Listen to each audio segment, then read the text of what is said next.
Good evening and welcome to the Tuesday Tea Time for St Andrews Golf Magazine. This evening I'm joined by Les Bailey of Pro Golf Now, and we'll be discussing a wide range of topics from the week in golf.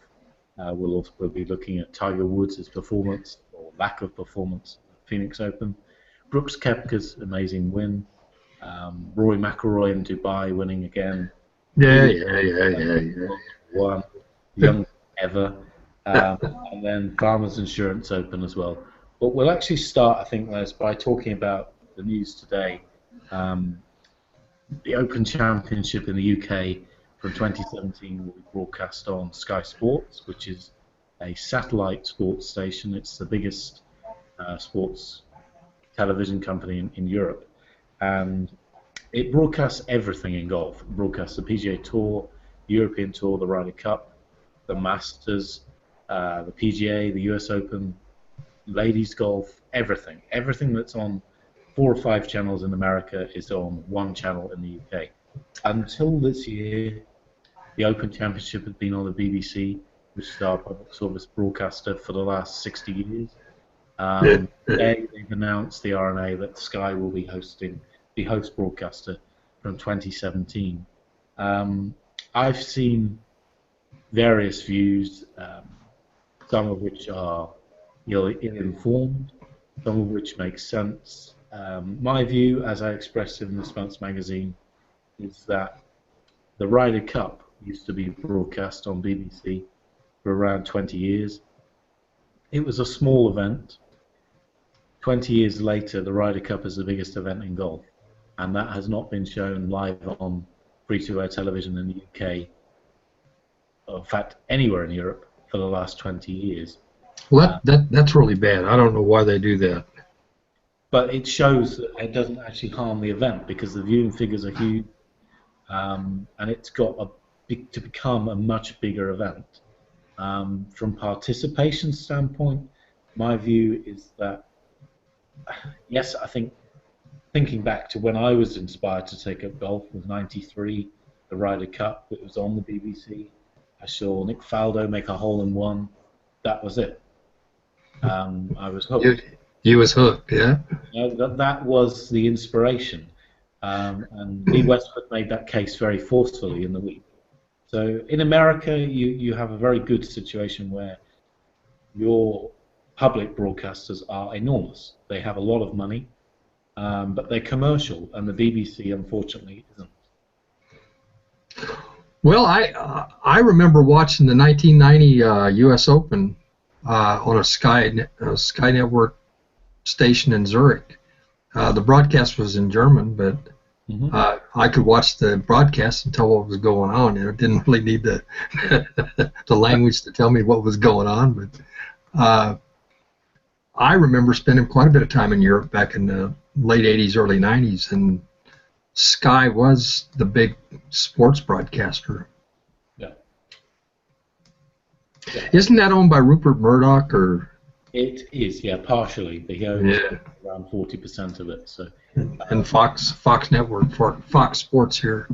They're very much tied together. You will find that, say, rugby league is broadcast by Fox in Australia, and Sky show it in the UK, and it goes like that. And so I'm interested to see, actually, as a side point, how the US Open this year is broadcast, because it should be better for us, because I think the two networks have a close relationship, and we'll see more golf instead of the travesty of the broadcast on Sunday, which we'll get on to because that was disgusting. What one are you saying is disgusting? The one for the Dubai Classic? No. The coverage by CBS of the Phoenix Open. We had adverts. What's going on? Somebody's. Are you hearing all that noise? Yeah. It's like somebody's trying to call me or something. John's trying to call me. Oh.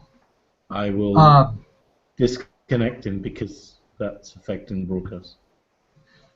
I was talking to some of the members on the Golf Plus or the Google Plus community there, and the broadcast the CBS broadcast in Phoenix was horrible, and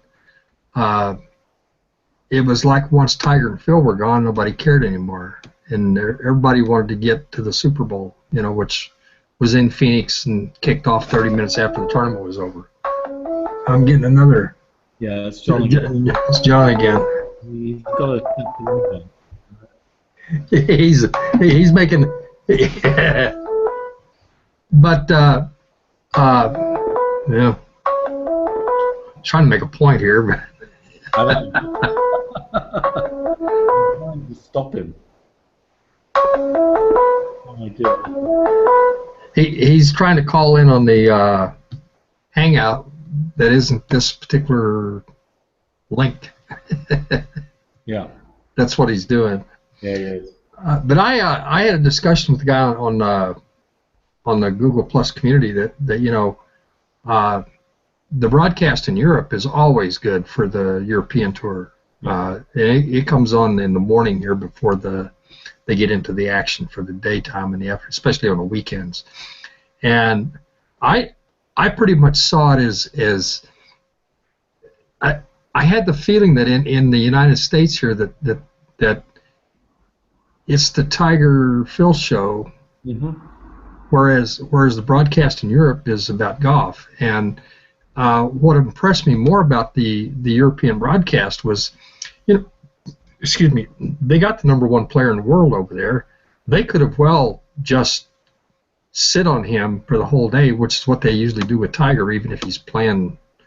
If he's not going to make the cut, they're following every shot, And they didn't. They had a nice broadcast that included everybody that was playing golf and everybody that was in contention, And that impressed me more than spending 30 minutes watching Tiger on the driving range while everybody else is playing golf. I've done that before. Yeah. That happened at the PGA Championship. They during the Wednesday Pro-Am, there was people on the golf course playing, and they stuck the camera on the driving range for half an hour. We watched Tiger hit shot after shot. Yeah, and that stinks. Well, I think going back to your point about the quality of the broadcast in Europe, and Sky, certainly in the UK, are the host broadcaster of the European Tour, and they do an absolutely fantastic job. They do. They really, really do. And I think there should be no worries about the quality of the coverage when it comes to Sky for the Open at all. Well, one would hope so. Here in the States, it really doesn't matter who's covering the main part of the event. The same guys are broadcasting. It's usually Nick Faldo and in the early going, it's Frank Nobilo and those guys, and it doesn't matter if it's CBS or NBC that's carrying the tournament. We still get Johnny Miller, and we get. The big worry is, from a lot of people's perspective, that people won't get to see live.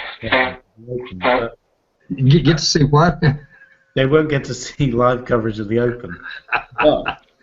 But there is a thing called a pub. Yeah. And also Sky do an offering of a thing called Now TV, which you can just literally pay to watch the golf. And I think at the end of the day, you have to look at the bigger picture, and Sky are going to invest a lot of money, and the R&A have promised to use that for development programs, which will be much more meaningful than watching 4 days of golf, because there's still highlights at a prime time during the evening. So I can see both arguments, but if I had to take a side, I would say that it's high time the BBC were given a wake-up call. And I think this is a major wake-up call, because they've lost everything, haven't they, John? John, you can vouch for that. They've lost everything in sport, really, apart from the World Cup and the Olympics. No, let's talk about the darts and indoor bowls, Matt. Yes. Yeah, the indoor bowls, which even Peter Alice said that nobody was interested apart from the people who were playing.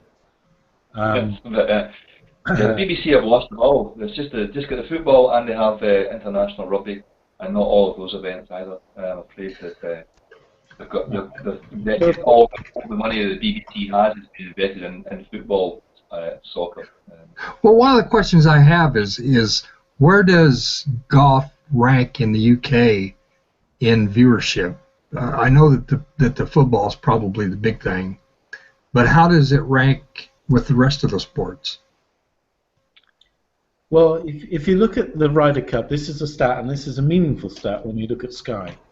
The 2012 Ryder Cup, that final day, was the most watched channel of any channel in the whole of the UK, terrestrial or satellite. The Ryder Cup.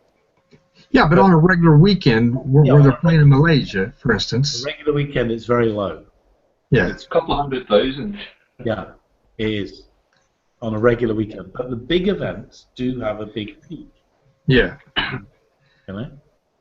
Yeah, that's why I was wondering, because here during football season, football is the king sport. But we're getting into NASCAR now. NASCAR has a big audience here. So golf is down in viewership against basketball, college basketball, NASCAR. There's baseball's getting ready to start up pretty soon here, and they take a hunk out of golf, and golf's suffering right now, and it's probably a lot due to Tiger not being playing, because he's a big draw here. Rory is starting to become a big draw here. I think that we have to also remember that golf really is more a participation sport than it is a spectator. Especially here. It really is, and there's 4 million in the UK that are said to have play the game each year. So I think that's more important. I think the results of this deal will mean the RNA will have more money to go set up participation programs in schools, and I think that is more meaningful. But from looking at the BBC, which is our public service broadcaster, which we don't have an option, every single person who has a TV in this country has to pay for the BBC. £150 a year, is it, John? Yeah, it's close enough to that nowadays, yeah. Wow. That's what I suppose 20 or 30 odd million people every year pay for a TV license. And that is a lot of money every single year. And hey, I pay that every month for my cable service, so you feel fortunate, We don't feel so bad then. Okay. And it's impossible anymore here to get TV on a, you can go to DirecTV and it'll cost you just as much, or Dish Network, or there's no such thing as TV on the air anymore. The point is that BBC do get an enormous amount of money every year, and they are whinging about spending 200 million on the Premier League rights for the next Yeah. When all they do is show a repeat of a program that's been extinct for the last 30 years. They don't invest in sport. They've lost every major sport in this country. They don't show live football, apart from the FA Cup now. Hey, Graham Norton and what's his name is carrying the load. The cook. What's the cook's name? Gordon Ramsay. Gordon Ramsay. There you go. It's really poor on the BBC's part to say we're disappointed. Even Peter Alice said it, that 15, 20 years ago, there used to be 18 events on the BBC every year. They would have that amount on BBC, and it would start. No, they used to have the Walker Cup, they have the Amateur Championship, they would show all of the RNA events. Now they show none of them. And wow. Peter Dawson said it in his piece, that the quality of coverage is another reason why they've left. Yeah. And also the quality of the commentators themselves. Once they actually banned Sam Thorne's, or Sam Thorne quite a few years ago now, the guys have not been the same. They've got split loyalties. Ken Brown does a lot of work with Sky, and he does a lot of work with the few jobs he has. He works with the BBC, but he doesn't seem to have any loyalty. to them. So, and Peter Alice moves around the stations when the events are on, as a guest at the various TV stations. So, no, that's it. That's a fait accompli. The BBC shot themselves. So anyway, I think it's a big decision. It had to be taken eventually because it's been going on for years now. We wondered if BBC were going to keep the Open, and now they have literally 2 days of live golf every year. No problems. You can hire Sky for the weekend and watch it at your house, or you can go you can just watch it for 5 days. So you can get BBC sports coverage, the Sky sports coverage for 1 week. So you can watch your golf. Yes, you can pick your particular sports you wish to view, and or you can go to the pub, as you mentioned earlier, and watch it in a really good atmosphere. Yeah. Of like minds. So anyway, we obviously now have to move on to possibly the biggest story of the week, as much as Rory winning is big, but Tiger Woods and possibly the worst ever performance. Well, yeah, that was sad, wasn't it? Yes, it was painful. It was totally shocking. Well, Brandel Chambly didn't take long to voice his 2 cents worth, did he? No. I think his 2 friends, his 2 companions did much the same. One was Notha Beggy, and Notha was one of Tiger's friends from years gone by, isn't he? So he wasn't. Well, he still is. They played together at Stanford when they played the collegiate golf. Yeah. Well, he pretty much told the truth as well. Yeah. It's not good. So Chambly was just what he's paid for. Well, Chambly is now saying that nobody ever comes back from the chip and yips, and that's why I posted a link on the Google Plus golf community that simply said, "Is Tiger done?" Yes, no, maybe, and I don't care. Was the choices. and about the largest percentage. The largest percentage of the voters said no. There were a lot of yeses, and there were a lot of maybes, and a few that could care less. I got involved in a very heated debate, as you would have seen on Facebook, and my comment really was that how long can people go on believing that Tiger Woods is going to come back when he cannot? Not even did he just miss the cut, he finished last. He shot 13. But let's be honest, isn't that difficult? Yes, it was more difficult this year than usual, but it wasn't a hard golf course.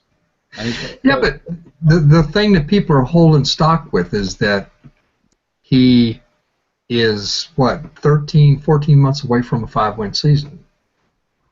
Okay? I just don't think that is even relevant anymore. The guy has had so many injuries. You cannot continue to operate on your body and perform at a high level. That is one. You can have a million coaches, however many it is, and your brain, you just cannot. If somebody's telling you one thing, another person's telling you another thing, and it keeps happening like that, whatever. Well, that's what I posted on Twitter during the match. Was the Tiger just needs to get out of his head. He's in his head all the time. He's not playing golf. He's playing his golf swing. That's horrible right now.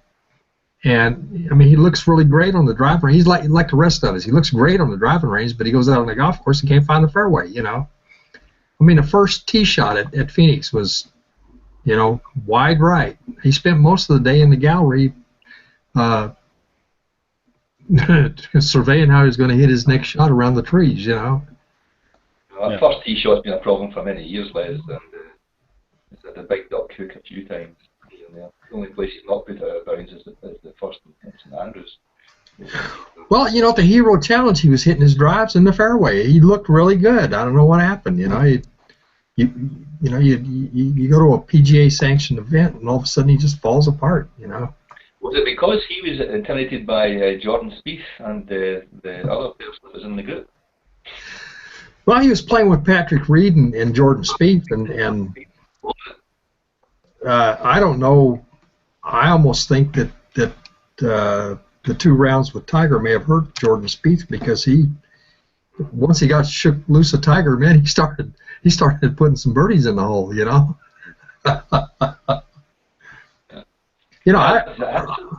I mean, I've played golf with people before that had a really lousy golf swing, and by the 18th hole, my swing looked really lousy because I was watching this guy all day, and that had to have effect on Spieth and Jordan Reed or Patrick Reed, Well, one of my friends suffers from has for many years suffers from the chipping hips, and it's terrible. And the way we play him is that we keep him 75 to 80 yards away from the green. Give him his wedge so he's got a full shot in. Now Tiger's going to try and go. If he misses a few greens, sure, miss a few greens, but try and hit more greens in the fairway if you can get on the fairway. Yeah, but 2 years ago now, Tiger had his irons dialed in so well. He was putting them, within a 10-foot ring on the green. I mean, that's just been 18 months ago. So it's a process, and Tiger used that word. He uses it all the time, a process. But I would say it's a process of going from the top to the very bottom. And in 2013, yes, he won 5 times, but he didn't win a major. He didn't even come close to winning a major. He melted down at the weekend on all of them. And now he's gone that next step down where it's a disaster. It's a total disaster. Let me ask you this now. Let's just put this on the table. If it wasn't Tiger Woods, if it was Harris English, who had an injury, who was trying to work his way back into shape at the bottom of the tier every week, trying to play himself back into contention, nobody would care. Brandt Snedeker's been injured for a year and a half now, and it's like nobody cares. He doesn't. He's starting to play well again, but he's been dealing with that rib injury ever since the Humana Challenge back in 2013, and nobody cares. But because it's Tiger and he's in a fishbowl, and everybody's watching and everybody's criticizing, he doesn't. Huh? We care. Yeah, you care. I think that's the same in any sport. He unfortunately, he's a victim of his own success.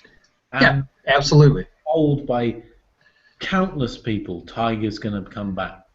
Well, I'm afraid I have to say that I just don't see it.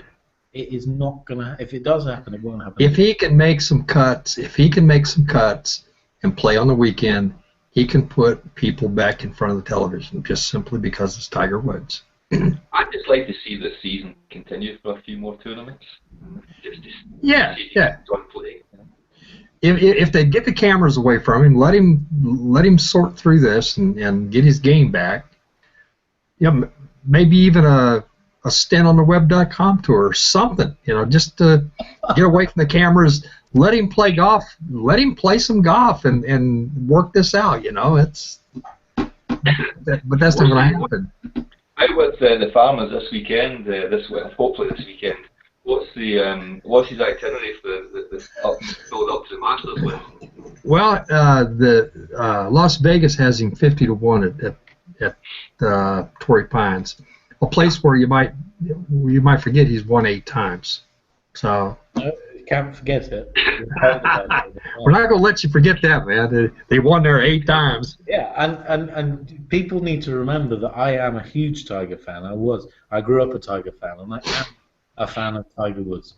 But from a golfing standpoint, it's a total mess. Yes, it is. Everything. Not just his driving, his irons were off, his chipping's off, his putting's off. I mean, when it takes you 12 strokes to get to the green, who cares about your putter, man? When I'm playing that bad, I hit it one time and pick it up, I ain't trying to make a putt. I'm trying to figure out what I'm going to do on my next tee shot, Put me down for Yeah. So obviously Tiger played at the Waste Management Phoenix Open, but so did a few other people. And firstly, it was the record attendance once again for the PGA Yeah. of just over 568,000, I think it was. But Brooks Koepka, he broke through. I'm also here to say for his second win, not his first. Right. Because to discount the Turkish Open that had many, many players from the top 50 in the world, had Ian Poulter, it had a very strong field, and that was what made Brooks Koepka. And that's why he won on Sunday, because he knew he could do it. Well, if there's a really nice article on EuropeanTour.com where he is saying that his experience when he first went to Europe, he went there because he missed the Q School, didn't make the web.com, and he said he was really upset when he went over there. But after he got over there, and now he's just tickled to death that he did that because it toughened him up and it taught him how to manage his time and his his off time and how to plane hop around the world and deal with time changes and everything. I mean, it's a nice article that you should read. No, I have read it. I have read it. Yeah. And I would say that certainly stood him in good stead, and the way he finished was fantastic. We were both, I assume, John, rooting for Martin Laird. But, I was so disappointed and unexpected to see Laird not produce the goods. Disappointing into that shot at 17. He had such a great week of putting. I mean, he rescued everything in his putter. And then just the last two holes, he just completely fell to pieces. Yeah, he was done before he hit that tee shot at 18. Yeah. You're talking about Martin Laird, right? Yeah. Three putt 17 just screwed him. That was a shame. Good player. It's nice to see him. Again, he had a disappointing last 18 months because he played well the 2 years through 2011 through 11, 12, 13. He did. I think the big putt that Koepka made on 16 just took the air out of his sails. It was enormous. There you go. Yes. They dropped it. Oof. That's just nuts. So did everybody see the beer can rain that come down when Molinari made his hole in one? Yeah. It took him a half an hour to clean that mess up before the next people could play. But you gotta love it, man. You gotta love that tournament. I wish they'd do that more often. I wish they had that. Not every tournament, but I think it's the future of golf. It's how you get people to go.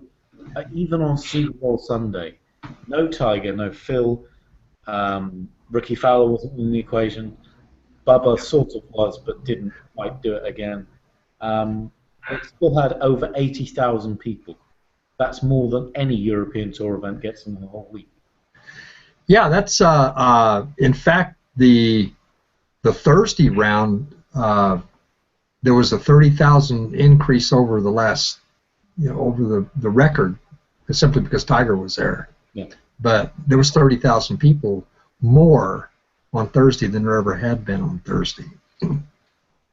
So that tournament does so many wonderful things for charity and the way it's run and yeah, we all talk about the 16th hole, but the last 4 holes are arguably the best finish in golf. They are. They're very good finishing holes.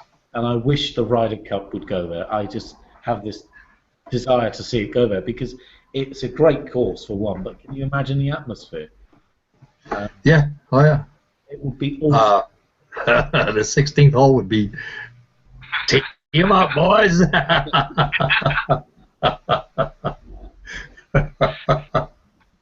So obviously there was another event in the desert last week in Dubai, and our friend Rory McIlroy came through for a very impressive win once again.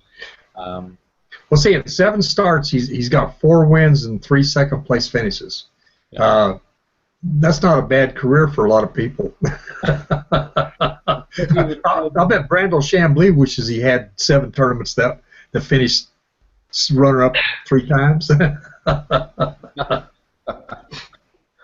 No, it's absolutely amazing, and you have to say that he's looking so good with the second place in Abu Dhabi, with the win this week. The court case I read today has been adjourned to tomorrow, so hopefully that gets out of the way by the end of this week. And then he's got Honda Classic, Cadillac. Is he not going to play until the Honda? No, he's not going to play until the Honda. That's 4 weeks, 5 weeks away. I think so. I don't think he'll play Riviera. I don't think he's down for that. No. I figured he'd play someplace. Well, there's only Farmers Insurance, Pebble Beach, and Riviera before the thing. No, but there's the Malaysian Open. There's the Hero Championship in India. And, they're going to Thailand, and I think he'll go back to Florida and he'll rest and sit and wait.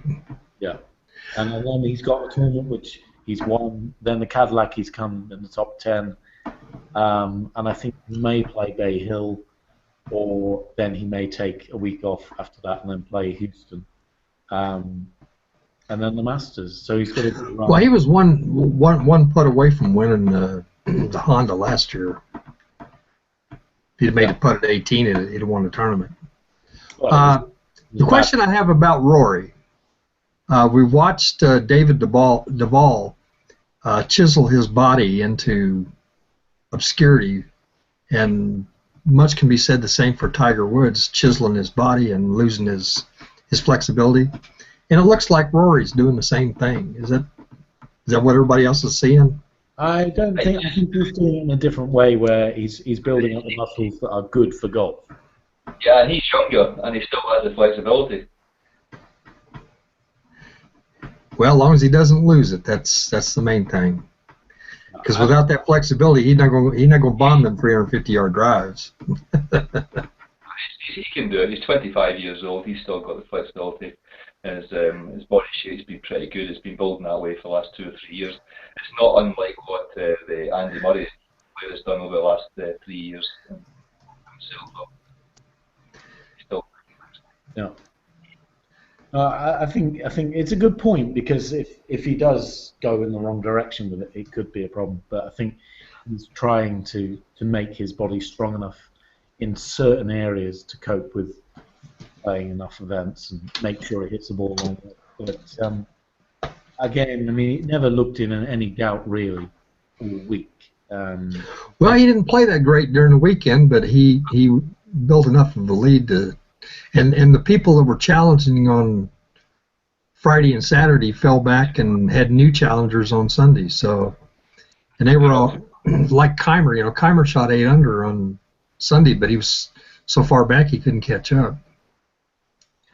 Yeah, I mean, it's a good bounce back from Keimer, isn't it, John? Yeah. After the disappointment, yeah, of course it is. You can be absolutely gutted from that. A disaster.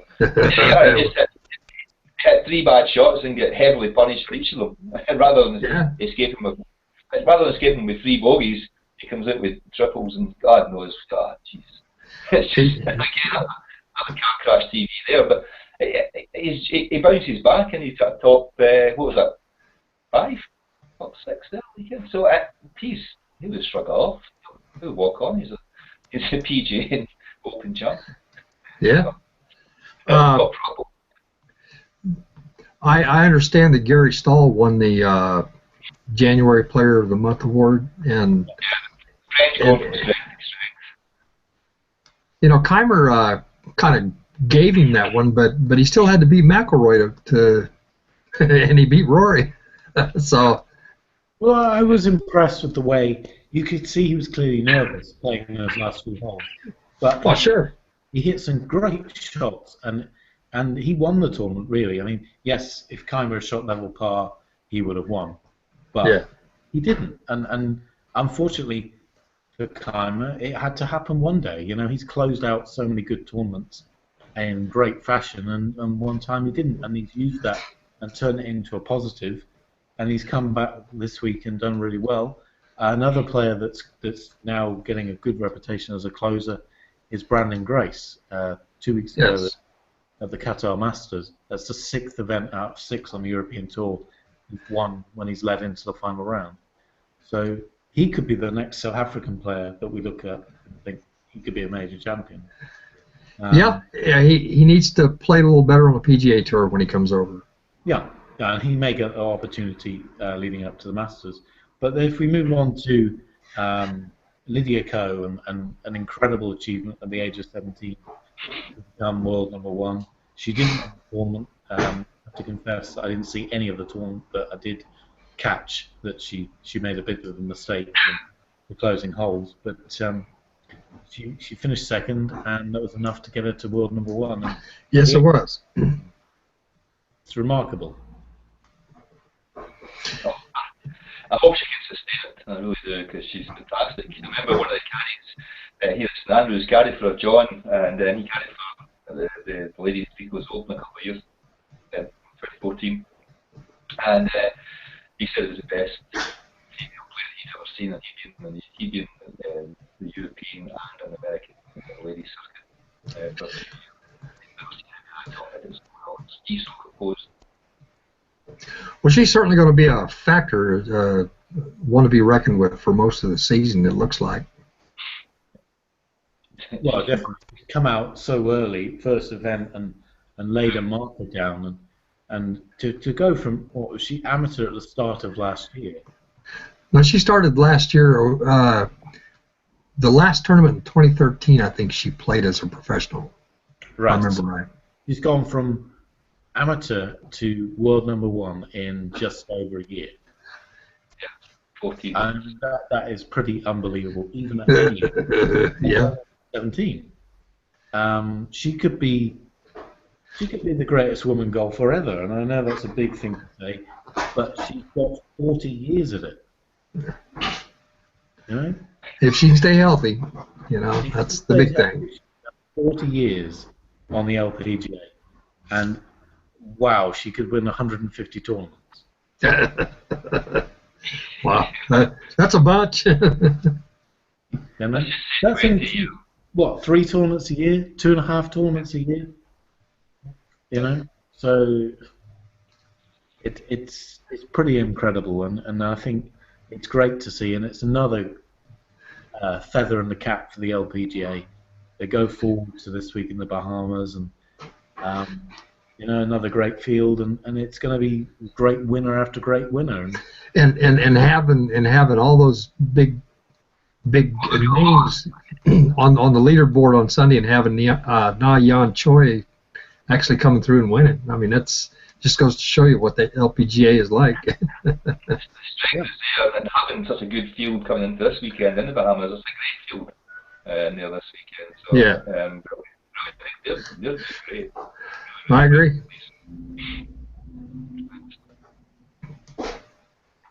So obviously the major event in golf this week is the Farmers Insurance Open. Phil Mickelson, Tiger Woods down again. Hopefully they'll stay for the whole week. Mickelson also missed the cut last week. It's only the second time ever. Who? I can't hear you, man. Can you not hear me? You break up sometimes. Okay, I'll turn my volume up. Move away. Yeah, Mickelson missed the cut, so yeah, let's go on with it. Let's see him play. But he's got to be aware. The young clubs are coming up. Yeah. There's nobody going to give it to him. They're going to have to earn it. It's different for Phil Mickelson because he's always been a player that one week can win, the next week misses a cut. That is. But he's going to have to start putting a few results together for his own confidence. Yeah, I even wrote a couple times in blogs that if Phil gets up on a Thursday morning and decides he wants to play golf, he can be unbeatable, Yeah. And then he can get up on a Friday morning and say, I don't want to play golf, and go out there and miss the cut, So it ought to be interesting. I think Jimmy Walker's back in the field this week again too. I'm really anxious to see how he does there. He's a big hitter, and Torrey Pines is one of the longest courses on the tour, you know. So it ought to be interesting. I think so, and it usually attracts quite an international feel. It's almost the first event that a few players from Europe come and play, and it's interesting to see Jamie Donaldson, Francesco Molinari. They both played last week, and I think they're probably looking at PGA Tour schedules through to the Masters. Yeah, I think all the eyes this week's on Dustin Johnson. Yeah. Well, yeah, side back. Very much so. You know, we still don't know exactly why he was out of the game for so long. Maybe we confirm it or deny it. So it's like too much nose candy, you know. I read a large article on the PGAtour.com last week, or maybe it was golf.com, or there was some place that had a pretty nice article on him and what Wayne Gretzky is doing for him. You know, as far as, you know, he's slowed down his drinking. He was having a drinking problem, and that would turn into, you know, drugs. Party, party, party. And now he's got a child, you know, and I think Wayne Gretzky is trying to say, hey, man, you got to slow this down and go back to work and support this kid, you know. Get on with it. But we'll find out. It'll only take another few years, and we'll find out about in his autobiography about when he lays bare his soul, what actually happened during those dark 6 months. Yeah, well, I'm not sure it's any of our business as long as he comes back and plays golf. Yeah. Well, I think when it comes to drugs, when golf is in the Olympic Games next year, and they have to adhere to the wider policies, and I think golf needs to be better at this. And it's one thing I'm disappointed and shocked by.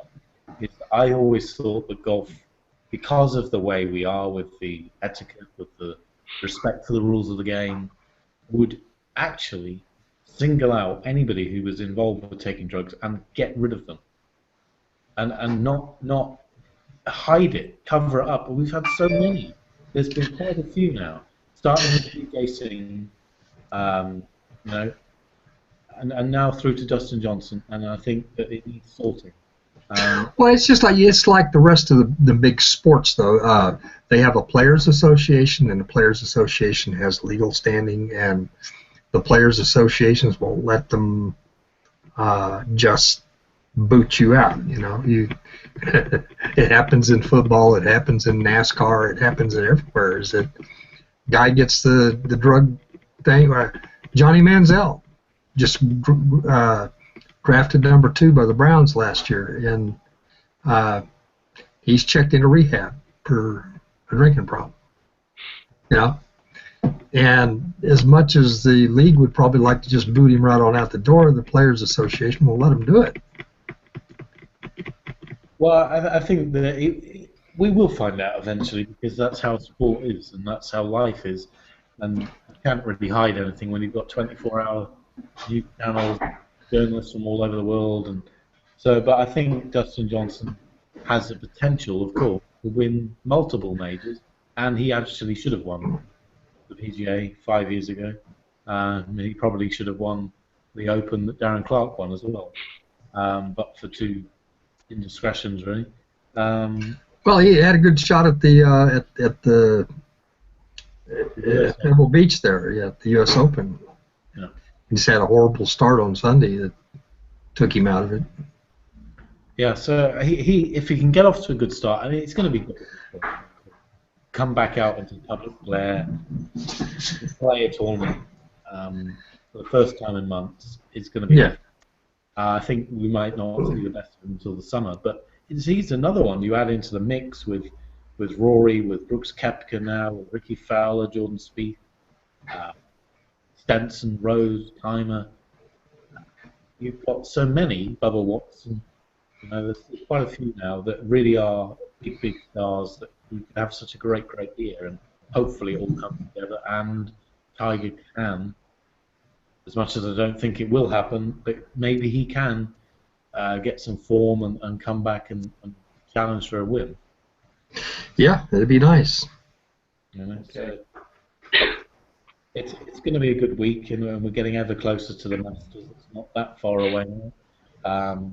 We've got 3 more tournaments in California before heading to Florida, and then obviously the Masters following the Texas and Shell Houston Opens. So yeah, it's a good start to the year, and we're looking forward to the next few weeks. But from myself, John, and Les, that's good evening, and we'll see you next week. All right, man. Y'all take it easy.